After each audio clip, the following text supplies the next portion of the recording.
Bien-aimés dans le Seigneur, bonjour. Encore 3 minutes avec le pasteur Jean. Moi, c'est 3 minutes avec vous. Et c'est une joie sincère, une joie réelle de pouvoir partager quelques minutes avec vous. Aujourd'hui, nous allons le faire dans le livre de Psaumes, le verset 4 et 5.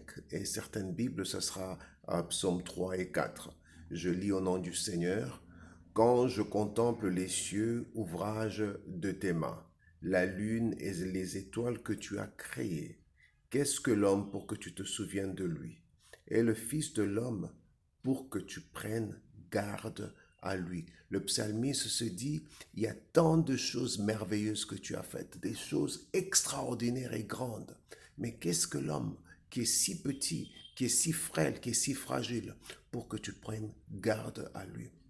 Dans la version de Martin, la Bible dit pour que tu le visites. Qu'est-ce que l'homme pour que tu le visites? Bien-aimé dans le Seigneur, très souvent on se met dans cette situation, on se dit, qui suis-je Seigneur pour que tu viennes me visiter? Qui suis-je Seigneur? Alors on commence même à douter dans nos prières parce qu'on se dit que nous ne sommes pas dignes de la visite de Dieu. Bien-aimé dans le Seigneur, j'aimerais te dire ce matin, tu as été créé à l'image et à la ressemblance de Dieu et c'est une très bonne raison, une raison suffisante pour que Dieu puisse venir te visiter aujourd'hui.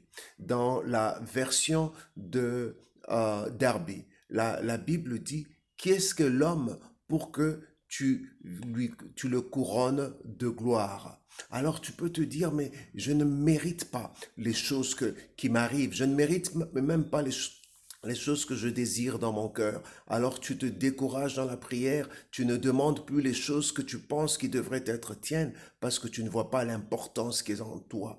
Et qu'est-ce que tu te dis en toi? Mais qui suis-je pour que tu me couronnes de gloire? J'aimerais te dire, bien-aimé dans le Seigneur ce matin, tu es celui pour qui Jésus-Christ est mort sur la croix. Il a abandonné tout. Il a abandonné la royauté de pouvoir mourir pour toi. Donc tu es une personne très importante. Et à cause de cela, le Seigneur prend garde de toi. À cause de ça, le Seigneur prend soin de cela, de toi. J'aimerais que tu te rassures aujourd'hui, bien-aimé dans le Seigneur, que tu as de la valeur. Tu as de la valeur aux yeux de Dieu, tu as de la valeur même aux yeux des autres hommes, tu as de la valeur devant même Satan. Tu as de la valeur. Va maintenant, va dans cette journée et conduis-toi comme quelqu'un qui a de la valeur, quelqu'un qui peut faire des grandes choses. Seigneur, je bénis mon frère, je bénis ma sœur, qu'ils puissent vivre la gloire que tu as arrêtée depuis le commencement des temps pour eux.